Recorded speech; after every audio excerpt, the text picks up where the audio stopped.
Thank you very much, Acting Deputy President. The Australian people are wondering why housing has gone so badly off track under this government. And I believe that when people come looking for answers, it's important that we are able to give authoritative information as to why the Labor Party has run the housing system into the ground and the Australian dream is further away than ever before. Now, the first key data point here is the rate of construction. So under the former coalition government, we saw an average of 192,000 houses being constructed in each year.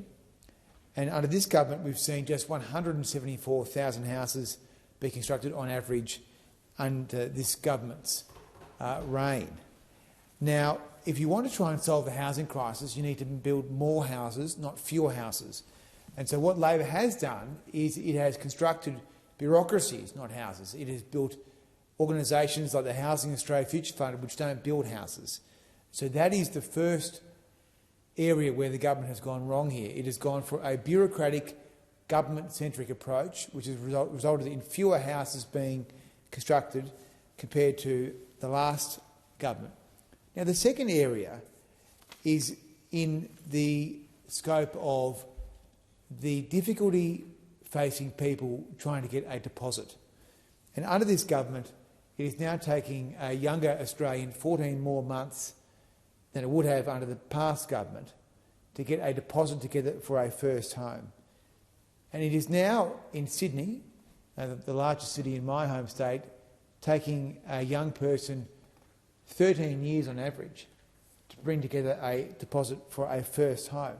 And so people are more and more relying on the bank of mum and dad if they are lucky enough to have that. And the third key data point here is in relation to Labor's, what I call a cruel hoax, its Help to Buy scheme. Now, the Help to Buy scheme is not eligible for the majority of the houses, freestanding houses, in Australia's capital cities. Now, just 14% of the houses in Sydney are eligible for Help to Buy. In Adelaide, it's 6%, and in Perth, it's 7%. Think about that number. 6% of the houses in Adelaide are eligible for the government's only solution for people in a housing crisis. 6%.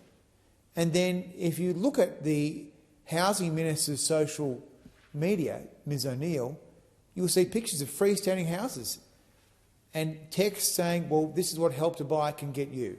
So it is a cruel hoax, but it is just a very good snapshot of the terrible position we are in.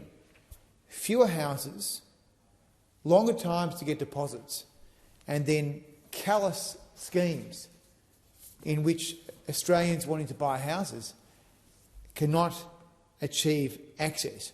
And that is why, at this juncture, it is so important that we learn the lessons from this bad government's mistakes in its... I'm not sure it was a deliberate effort, but it is ultimately going to result in them destroying the Australian dream.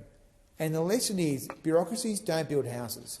You need to find a practical solution to support the development of last-mile infrastructure, water, sewerage, roads, and then you need to find practical ways to tilt the scales in favour of first home buyers, which we are doing through our superannuation deposit policy, and furthermore, be realistic that reducing foreign demand for Australian housing is a very good idea.